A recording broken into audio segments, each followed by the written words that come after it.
Hello friends, मैं सुमित बागुल आप सबका आपके चहीते सेक्स एक सुखी जीवन का मंत्र डॉक्टर विजय दहीफले के साथ इस खास कार्यक्रम में तहे दिल से स्वागत करता हूं।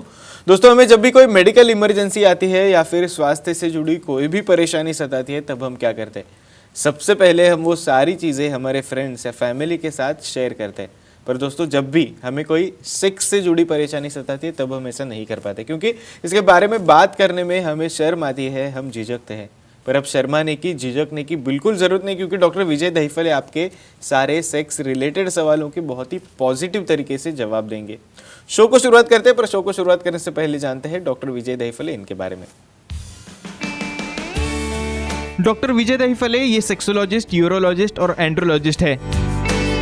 डॉक्टर के क्लिनिक औरंगाबाद, हैदराबाद, दिल्ली में द्वारका, पुणे, नवी मुंबई में नेरुल, दादर, अंधेरी, कल्याण, नासिक, अहमदाबाद और दुबई में है। डॉक्टर विजय दहीफले का भारत एवं अन्य देशों में कॉन्फ्रेंसेस और सेमिनार के लिए आना जाना रहता है, जिसमें डॉक्टर सेक्स रिलेटेड सलाह मशवरा करते रहते हैं। चलिए दोस्तों, आपको डॉक्टर साहब के क्लिनिक्स के बारे में पता चल गया। शो को शुरुआत करते, पर शो को शुरुआत करने से पहले एक खुशखबरी आपको दे देता हूं। डॉक्टर साहब का रिसेंटली साउथ मुंबई में कुलाबा में नया सेंटर शुरू है, तो डेफिनेटली आप कुलाबा सेंटर में जाके सर का कंसल्टेशन बहुत ही पॉजिटिव तरीके से जरूर पा सकते हो। शो को शुरुआत करते हैं, सर हमारे साथ है। Sir, welcome to the show. नमस्ते सर, पब्लिक डिमांड की वजह से आप बहुत सेंसिटिव और बहुत अहम विषय लेके हम ये टॉपिक लेके दर्शकों के सामने जा रहे हैं। आपको बहुत सारे ईमेल्स आए हैं, व्हाट्सएप के ऊपर भी आपको सारे सवाल पूछे जाते हैं। हमें भी, हम ये जो वीडियोस आउट करते हैं सोशल मीडिया पे, उन पे भी बहुत सारे सवाल आते हैं। लोगों को साइंटिफिक इन्फॉर्मेशन जाननी है सर, तो इसीलिए आज आपने एक बहुत ही अहम टॉपिक सिलेक्ट किया है, ब्रेस्ट के विभिन्न आकार, इनके बारे में। तो सर, सबसे पहले मैं आपसे पूछना चाहूँगा, रोबोट्स ब्रेस्ट ये क्या होता है? एक्सेलेंट सुमित जी, यहाँ पे जो हमारी सीरीज चल रही है सेक्स एजुकेशन, सेक्सुअल अवेयरनेस और सेक्सुअल सेफ्टी, इसके अंतर्गत हम क्या क्या देख रहे हैं?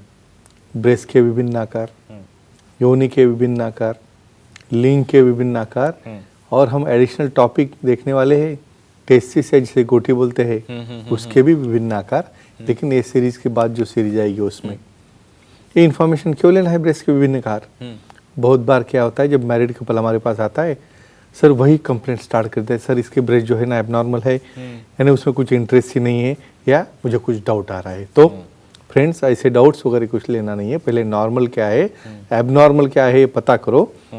जो खुद को ध्यान में नहीं आया तो सेक्सोलॉजिस्ट, यूरोलॉजिस्ट और एंड्रोलॉजिस्ट को मिलो और अपना निजी लाइफ एंजॉय करो। लेकिन कैसे? अपनी cultural frame, time, place, person, culture, condition, safety और कंसेंटिंग, ये ध्यान में रखते हुए रोबोट बेस क्या रहते हैं। रोबोट जी नाम में ही आता है स्टेडी। तुम देख सकते हो तुम्हारे फिगर्स में ऐसा स्क्वायर में बॉक्स जैसे रोबोट की एक्शन कैसे रहती है, just like a square type में, उस टाइप के जो ब्रेस रहते हैं उसे रोबोट टाइप के ब्रेस कहते हैं। और ये भी एक नॉर्मल प्रकार का वेरिएशन है, ये ध्यान में रखना बहुत जरूरी है। डेफिनेटली सर, तो क्या ये रोबोट्स टाइप ऑफ ब्रेस्ट को कोई और भी नाम है? Yes, correct. यानी ये नाम हमें क्यों देखना है, नॉमेनक्लेचर अलग अलग क्यों है? भाई, जब पेशेंट सामने बैठता है, पार्टनर दोनों भी आके बस चुप्पी करके बैठेंगे कि उसको बोलने ही नहीं आ रहा है, प्रेजेंटेशन ही नहीं करने आ रहा है, तो बॉक्स टाइप ब्रेस्ट, सभी बॉक्स की जैसा ही लग रहा है। दूसरा स्क्वायर ब्रेस्ट, यानी चौकोनी ब्रेस्ट है। ये क्यों बता रहा हूँ फ्रेंड्स? बेसिकली जब हमारे पास आओगे, जब तक खुलकर बात नहीं करोगे तब तक डाउट निकल नहीं जाएगा। फ्लैट ब्रेस्ट है, स्क्वायर ब्रेस्ट है या रेक्टेंगुलर ब्रेस्ट है, ये अलग अलग नाम है, लेकिन नाम से हमें कुछ ज़्यादा लेना देना नहीं है। ये पहले नॉर्मल है, दोनों ने समझे, और उसमें कुछ चेंज करना है तो भी हम स्पेशल कॉस्मेटिक या प्लास्टिक सर्जरी कर सकते हैं, लेकिन दोनों की सम्मति से। डेफिनेटली सर, और भी कुछ टाइप ऑफ ब्रेस्ट के बारे में आपसे जानना चाहेंगे, पर एक दर्शक का कॉल है। मेहुल जी हमारे साथ है दिल्ली से। मेहुल जी, आपका सवाल पूछा, आपका फोन कनेक्ट हुआ है। हेलो जी, बोलिए सर। ब्रेस्ट इम्प्लांट करने के बाद और प्ले कर सकते हैं क्या? या ओके, करेक्ट। स्टडी क्या रहता है, काफ़ी मिसकंसेप्शन है। भाई, ब्रेस्ट इम्प्लांट करोगे और फोर प्ले करने जाओगे तो बाहर तो नहीं निकलेंगे, तो फिर करना या नहीं करना? फ्रेंड्स, ऐसा नहीं होता है। जब भी कोई सर्जरी होती है तब जो विशेषज्ञ है यहाँ पे उसका साइज कितना है, उसका वॉल्यूम कितना है, वहाँ पे कौन से साइज का फिट हो सकता है, कोनिकल है, ब्रॉड ब्रेस है या सिलिकॉन इम्प्लांट कौन सा है, पहले चूज किया जाता है। उसे फिटिंग करते वक्त प्री पेक्टोरल या पोस्ट पेक्टोरल, यानी वो पेक्टोरल मसल जो रहती है उसके आगे या पीछे उसे फिट करते हैं। फिट करने के बाद में कम से कम 1 महीना इन्होंने किसी भी प्रकार का फोरप्ले नहीं करना है। क्यों? कौन सा भी टिश्यू यूनाइट होने के लिए, स्ट्रांग होने के लिए मिनिमम 3 to 4 वीक्स लगते हैं। तो एक ही कहूँगा, प्रॉपर केयर बरतने के बाद इमीडिएटली आप करोगे 15 दिन में, इंसिजन हील नहीं हुआ तो उसको तो बाहर आना ही है।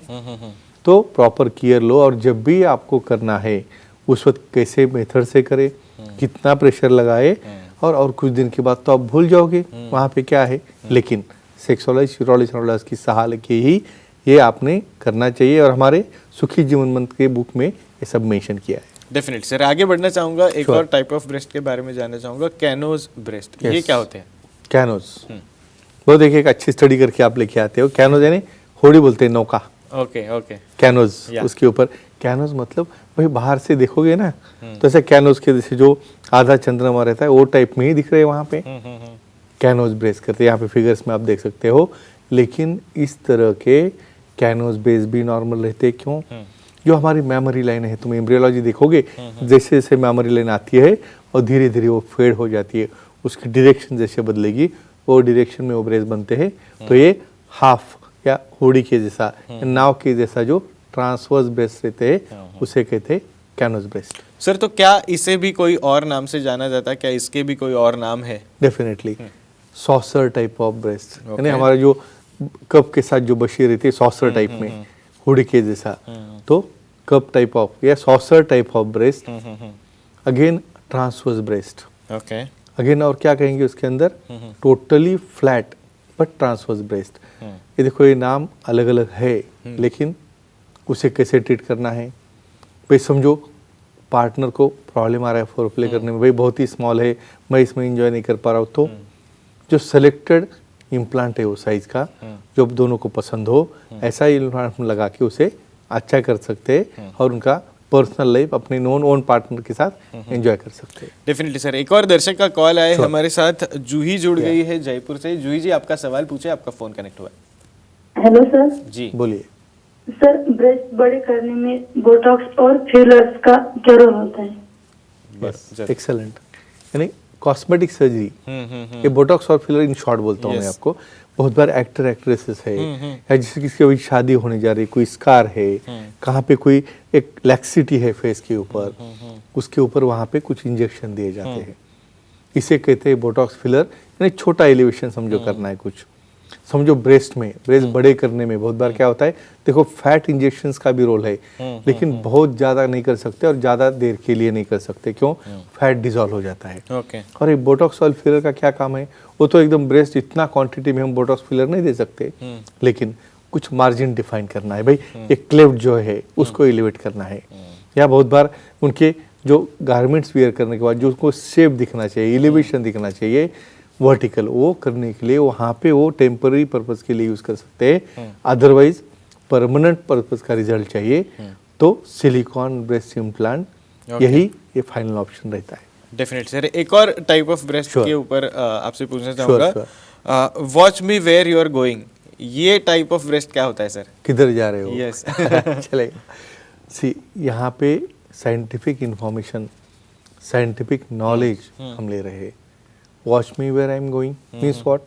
क्या रहता है, निप्पल का डायरेक्शन कैसा है, भाई ब्रेस्ट का बेस किधर है, ब्रेस्ट का एपेक्स किधर है, तो फिगर्स में देख सकते हो, इनका बेस है ऊपर चेस्ट के ऊपर और एपेक्स आइडियली सामने होना चाहिए, लेकिन ये केस में एपेक्स जा रहा है नीचे, तो क्या लगता है उससे, भाई वो निप्पल सर्च कर रहे हैं कौन किधर जा रहा है। तो ये ध्यान में रख के इसे नॉमेनक्लेचर दिया है, where you are going, me where you are going. Yes yes. तो सर, ये क्या watch me where you are going type of breast के क्या कोई और भी नाम है? यस, डाउनवर्ड लुकिंग, ओके, यानी नीचे देख रहे हैं हमेशा।